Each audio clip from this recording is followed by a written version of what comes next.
Hey, it's Alan, and I just wanted to let you know that you can now listen to the ongoing history of new music early and ad-free on Amazon Music, included with Prime. One of the most robust creatures on the planet is the cockroach. Gross things, yes, but you have to admire its ability to survive. I mean, they've been around for 280 million years. Not only can a cockroach hold its breath for 40 minutes, live for a month without food, and run up to 3 miles per hour, but one can live for up to a week without its head. I repeat, without its head. It's very impressive. But there's a tiny creature known as a tardigrade that's even tougher. One of these things is about 0.5 millimeter long, but they're almost impossible to kill. They can survive temperatures of minus 273 degrees Celsius, which is absolute zero. You physically cannot get colder than that. That means that a tardigrade can survive in the vacuum of space, and we'll get right back to business if you warm them up. At the other end of the spectrum, a tardigrade can handle pressures 6 times greater than what you'd find at the bottom of the ocean. That's 30,000 times more than the atmosphere around us. You could even boil one of these buggers in alcohol, and they'll be fine. And if things dry up, a tardigrade will shrivel into a little ball and can stay that way without water for years. This is the only creature to survive all 5 of Earth's great extinctions. Okay, so why am I talking about tardigrades and cockroaches? Because we're about to get into more of the history of the longest living electronic media we've ever known. Many attempts have been made to kill it, yet it's still here. And I apologize to referring to my compatriots in this business as cockroaches, but you should actually wear that as a badge of honor. This is 100 Years of Radio, Part 2. This is the Ongoing History of New Music podcast with Alan Cross. Ooh, she started dancing to that fine music. You know life is saved by rock and roll. Yeah, rock and roll. Despite all the confusion. From 1970, that's the Velvet Underground with a song about hearing great songs on the radio, and that's called Rock and Roll. Welcome again, I'm Alan Cross, and this is part 2 of our look back at 100 years of this thing that we call radio. Not only are we looking at the history of the medium, but I'm also trying to explain why things work in radio the way they do. Let's begin this chapter with the origins of the phrase top 40. Now that's a bit of a strange number. Why 40 and not some other number? We need to go back to an empty bar in Omaha, Nebraska. We're a bit foggy on the air. It might be 1951. Could be 1955, it all depends on which version of the story you want to believe. Todd Storrs and Bill Stewart had been hired to fix a radio station called KOWH. This station was dead last in Omaha, and Storrs and Stewart had to find some way of turning things around. As they sat in this bar, the story goes, they noticed that people kept going over to the jukebox and playing the same several songs over and over and over again all night. Now that gave them an idea. Why not play records on the radio like they were being played on that jukebox? The same big songs over and over and over again. Give the people what they want. Repetition. This is such an important lesson. People always ask, why do radio stations play the same songs over and over again? The answer is because decades of doing this has proven time and time again that this is what you need to do in order to get any kind of ratings. Commercial radio is supported by advertising. Running commercials is the only way to make money. The more people you have listening to your station, the more you can charge for running commercials. And playing the hits on repeat is how you get more people to listen. Now look, if this did not work, do you think everybody would be doing it? Radio station owners will play almost anything if it attracts the ears of the public. And decades of experience have proven that repetition of songs works. Okay, back to Storrs and Stewart. Legend has it that they then picked 40 songs for the playlist at this radio station, KOWH, and played them over and over and over again. When they started, KOWH had a 4% share of the market. 6 months later, it had a 45% share. And it was only a matter of time before this formula was copied all over the world. So that's the legend of Top 40. Okay, here's the real story. Sometime in the early 1950s, Storrs ran a New Orleans radio station. A competing radio station was killing him with a program called the Top 20 at 1280. 1280 being the dial position of the station. Thinking that 40 was twice as good as 20, Stores launched a program called the Top 40 at 1450, 1450 being the frequency of that station. And he started it an hour earlier. When Stores moved to Omaha several years later, he just expanded that Top 40 concept to 24 hours a day.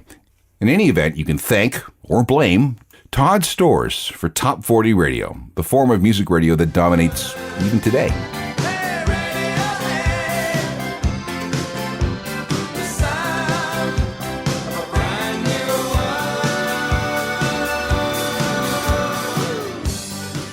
The Talking Heads from their 1986 album True Stories, that's Radiohead. And, yeah, that is where the band got their name. In the 1950s, radio was the main vehicle for the spread of this new thing called rock and roll. This is worth exploring. There were predictions in the late 1940s that television was going to kill radio. And if you know how radio was made and used back then, you can see why. Radio just wasn't for music and news. There were soap operas and dramas. There were comedies and live concerts. The radio stars of the day rivaled those of motion pictures when it came to fame. But with the arrival of television, a lot of radio stars made the jump to the new medium. The period from 1948 to 1952 was for television what the 1920s were for radio. The thinking was, well, why just listen to your entertainment when you could watch it? Radio's dead. It's done. Well, no. It evolved from carrying all kinds of entertainment to largely a vehicle for music. And the thing that allowed this thing to happen was a new trend called rock and roll. A couple of things allowed rock and roll to spread as fast as it did. The first was radio in the car. The world became more mobile in the years following World War II, and people wanted to take their radios with them. The first car radios appeared in 1930, the Motorola 5T71. It was a huge and delicate thing with vacuum tubes, and they were expensive.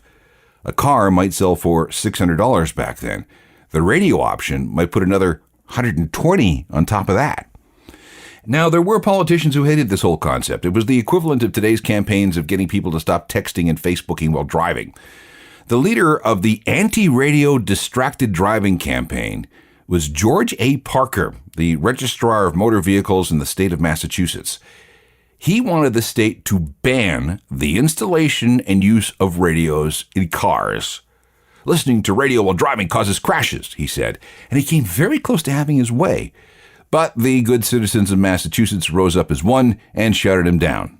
Parker went on to target drunk drivers instead, which was a much better thing. The other thing was the iPod, the iPhone of its day, the transistor radio. Up until 1954, radios were big, clunky pieces of furniture that took up space in the living room. Listening to the radio was a communal experience, something that the whole family did at the same time. People gathered around the big radio, much like they'd soon gather around the big TV.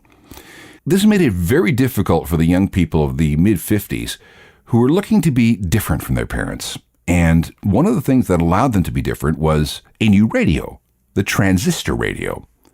Transistor radios were tiny portable things that could be taken anywhere. They also came with little earpieces, which meant you could listen to them privately. It was to the young people of the 1950s what smartphones are to young people today. It was a liberating device. The transistor radio and rock and roll arrived at exactly the same time. This new social and economic construct called a teenager could then take his or her music with them everywhere, out of sight and out of earshot of mom and dad. And when you consider the impact of rock music on society, the transistor radio became one of the most important technological innovations of the 20th century. By serving up rock and roll anywhere, anytime, it became a delivery mechanism for a cultural revolution, a social revolution, an economic revolution, a political revolution, a technological revolution, and a sexual revolution. Rode on it twice. I'm in love with rock and roll, and I'll be out all night. That's Jonathan Richman, the Modern Lover, singing about driving at night with the radio blasting. That song is from 1972, by the way. AM radio was the thing from the invention of radio until the late 1970s. And this is what it was like at its peak. KHJ Los Angeles. 601 in Surf City, Los Angeles with Charlie Tuna. Charlie Tuna, 93 KHJ. I stand on my records. Break some tune. 603 from KHJ. Sounds like a resuscitator unit gone wild. The zombies, time. Some AM stations had big signals that could be heard thousands of miles away, especially at night when the atmosphere turned into a big mirror, reflecting AM broadcasts back from space down to Earth. There was also something called clear channel stations, meaning that their good dial positions and powerful transmitters were grandfathered into any new regulations. A 50,000-watt clear channel radio station could be heard across 36 states and a bunch of provinces. No other stations were allowed to use that frequency, so their signals were interference-free. But then there were the stations in Mexico. While Canadian and American AM stations were capped at 50,000 watts, some stations in Mexico ran at 100,000, 250,000, or even 500,000 watts. Those stations could be heard everywhere, even Europe and the Soviet Union if the atmospheric conditions were right. Birds and other animals coming too close to the transmitters would be literally cooked to death because of the amount of radio frequency radiation. The stations right on the other side of the U.S.-Mexican border were called border blasters, and the most famous of all of them was XERF-AM in Ciudad Acuna, which is right across the border from Del Rio, Texas.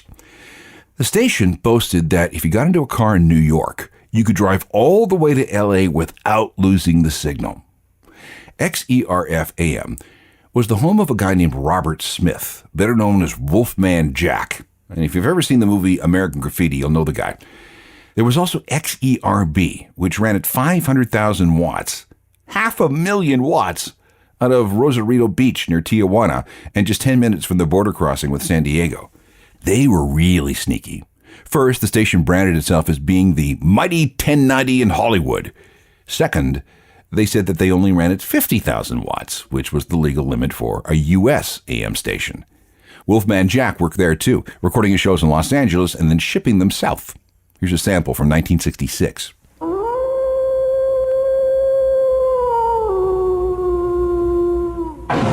XCRB moves on. 9:30 in Los Angeles. This is 50,000 watt clear channel XCRB, Radio North America, Central Studios, Los Angeles, 1090 on your dial.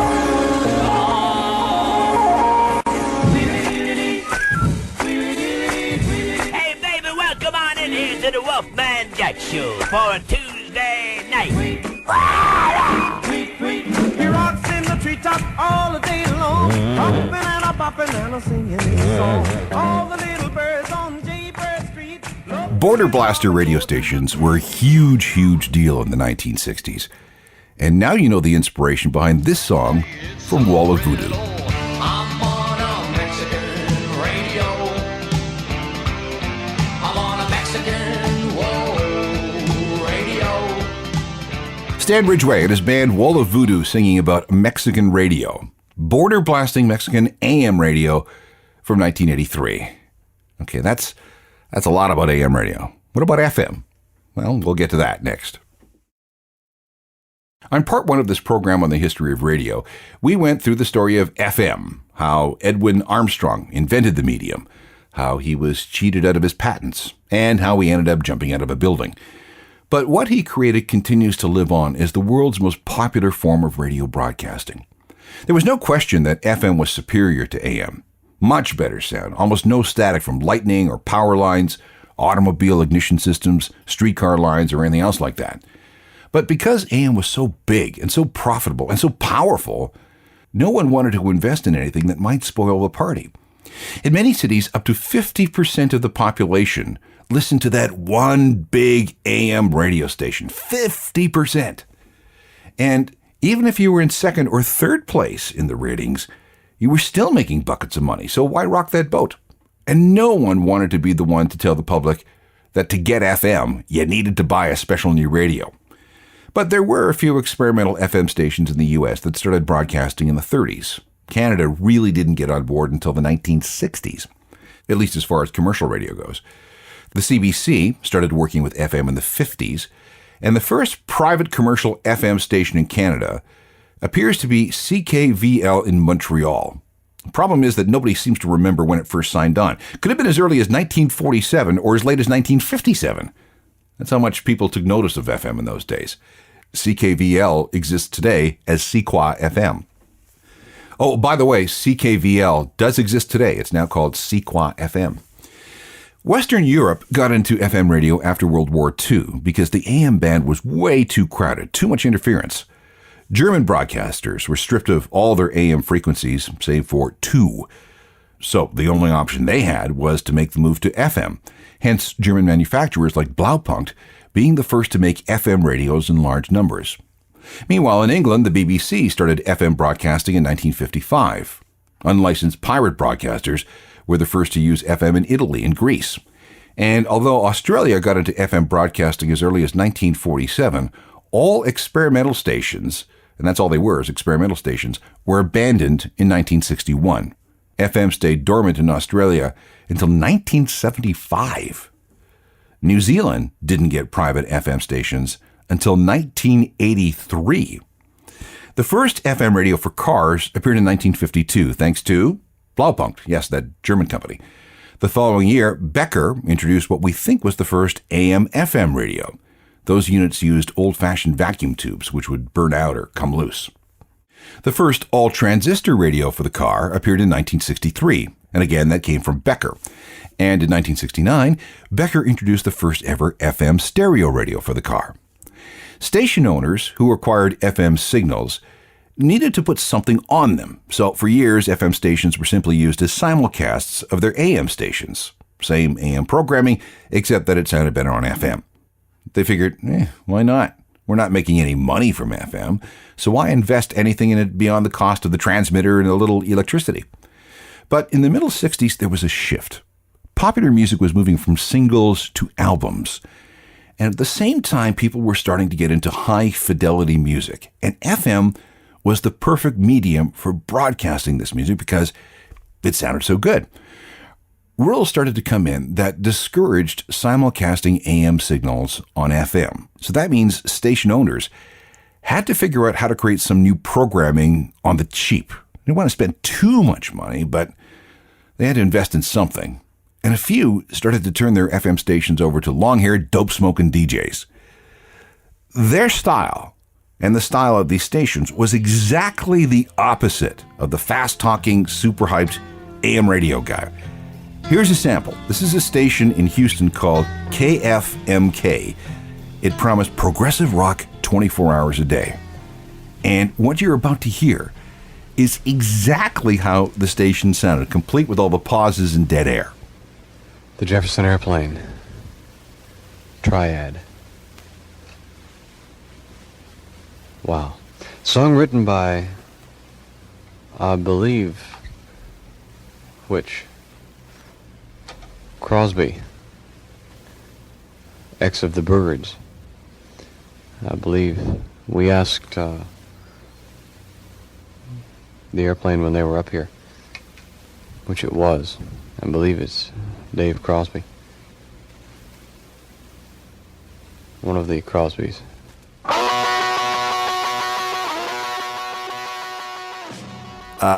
That was typical. That's what people listened to back in the day. Steely Dan once wrote a song about FM radio called FM No Static at All for a movie soundtrack in 1977. We could play that, but I found this cover by an Australian power pop specialist named Michael Carpenter instead. Nothing but blues and Elvis and somebody else's favorite song. Give us some funked up music. She treats you. As good as FM radio sounded, it really didn't trouble AM radio much until the late 1970s. By that time, more cars were getting FM radios. More people had FM stereo receivers at home. And more music fans wanted to hear their music in the highest possible quality. AM had been the dominant form of broadcasting since 1920, but 58 years later, 1978, it was time to give up the crown. And that's when FM listening exceeded that of AM in the United States. AM radio nearly died out, and it would be extinct if not for the rise of right-wing talk radio and sports radio. However, in Canada, AM stations playing music continued to be very successful well into the 80s. That's because the rules governing FM made sure that you couldn't replicate AM programming on FM, so that AM station owners would be protected from the better technology. Instead, there was this focus, these rules, that made FM broadcasting as diverse as possible, as different as possible from AM. It was actually illegal to run a top 40 format on FM in Canada. That was because of something known as the hit-non-hit rule. This specified that no more than 49% of the songs played on FM could have made it into the top 40. The other 51% had to be non-hits, songs that never made it past number 41 on the charts, or they had to be non-singles, so album tracks in other words. And there was more. You couldn't play a song more than 18 times a week on an FM station. Top 40 formats required at least 3 times that repetition to work. FM stations also had to run specialty programs outside their usual music. So a rock station would have to run, by law, a jazz show or a classical music program or a blues show or all 3. And there were also big requirements for how much talk you needed to do every week.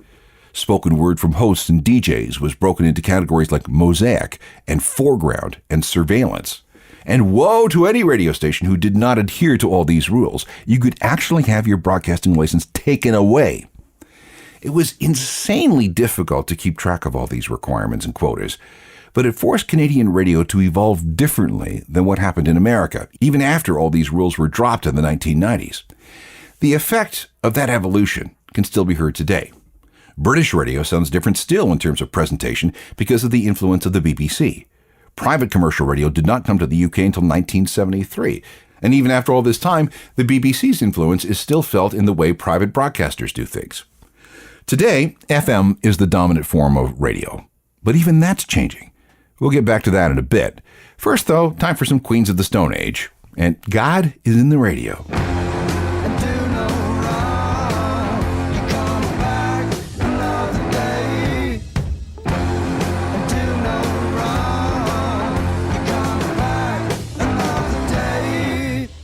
Josh Homme and Queens of the Stone Age singing about what comes out of the radio. There have always been other options when it comes to listening to music in the car. In the 1950s, Chrysler and DeSoto cars could be ordered with an in-dash turntable. I'm not kidding, seriously. But they weren't very good and they soon disappeared. 8-track players first appeared in Ford vehicles in the fall of 1965. And by the end of the 1960s, cassette players started showing up. CD players and changers debuted in 1984. But it wasn't until 1999 that a new form of broadcasting made it into the car. That's satellite radio. It began with 3 companies, XM, Sirius, and WorldSpace. XM and Sirius merged in 2008 to form Sirius XM to avoid going bankrupt like WorldSpace did in 2009. Without getting too technical, satellite radio uses something called the S-band, which is part of the spectrum of microwaves, 2.31 to 2.36 gigahertz to be exact, which is just below what we use for cordless phones and some Wi-Fi. Because these signals come down from satellites orbiting the Earth at a very high altitude, satellite radio is kind of like those old border blaster stations. We can drive all over North America and still get the same series of channels. The signals cover millions upon millions of square miles. That's cool, but there are disadvantages. You have to pay a subscription fee for satellite radio. It's not terribly portable unless you use an app, but even then you need a subscription and you have to burn up data. And not all the channels are commercial-free, which is a very big deal to some people. Is satellite radio a competitor to terrestrial radio? Well, yes and no. They each have their role and use. And now we're basically living in a state of peaceful coexistence. Big Daddy only, are you listening to me on the satellite radio? At the galaxies and where the stars burn white, are you tuning in and turning on? Is there anybody listening to Earth Unite on the satellite radio? Steve Earle singing about satellite radio. There were other forms of broadcasting too. Some parts of the world have adopted something called DAB, or digital audio broadcasting. This isn't AM or FM, but a completely different set of frequencies that broadcast digital signals instead of analog ones. MP2 files, if you really want to get technical. DAB started in Europe and almost came to Canada, but because the United States refused to adopt the European standards, something about them interfering with their military frequencies, DAB never took hold, even after Canadian broadcasters spent millions experimenting with the new technologies. Meanwhile, large swaths of the world are all in when it comes to DAB. For example, 99.7% of the population of Norway is served up by DAB broadcasting. Switzerland is at 99.5%. Germany is at 98%, which is a little more than the UK. Canada and the US, 0%.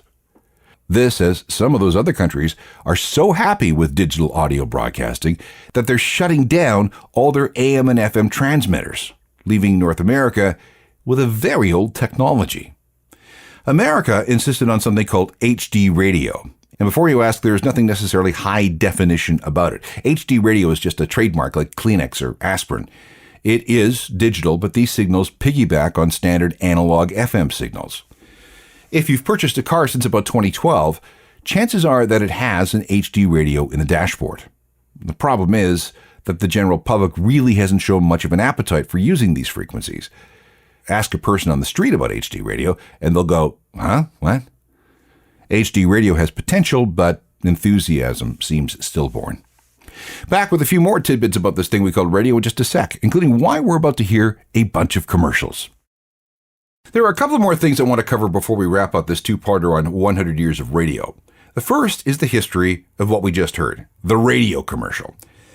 Like I said earlier, terrestrial radio has always been free. You turn it on, there it is. The only way traditional radio stations make money is by selling advertising time. And the more listeners a station has, the more it can charge for advertising. That's private radio. National radio like the CBC and the BBC are funded, at least in part, by governments, which is why most state radio doesn't run ads. But let's go back. When radio took hold in the early 1920s, no one was sure how to monetize the new technology. It cost money to send these electromagnetic signals over the air, and there was no way to charge for those signals back then. So how did you pay for everything and turn a profit?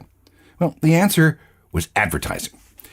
Back in those early days, most stations were owned by companies that made radios. That was the purpose of radio stations, help sell more radios for their parent company that made radios. As far as we can tell, the modern radio commercial was born in August 1922 when WEAF, an AM station in New York City, ran the first radio ad. WEAF wasn't owned by any big company that could subsidize costs. They were on their own when it came to finances. So they came up with the idea of selling slices of radio time to sponsors. The first commercial was for the Hawthorne Court Apartments in Jackson Heights. The station got $50 for 10 minutes of paid programming. Things were slow at first, but by October 1922, WEAF had made $550 in ad sales. The first commercial jingle, a radio commercial with singing, was aired by Wheaties. This is from 1926. Have you tried Wheaties? They're whole wheat with all of the bran. Won't you try Wheaties? For wheat is the best food of man. They're crispy and crunchy the whole year through. The kiddies never tire of them, and neither will you. So just buy Wheaties, the best breakfast food in the land. Other stations noticed, and by 1930, about 90% of American radio stations were running commercials, and the return on the investment was huge.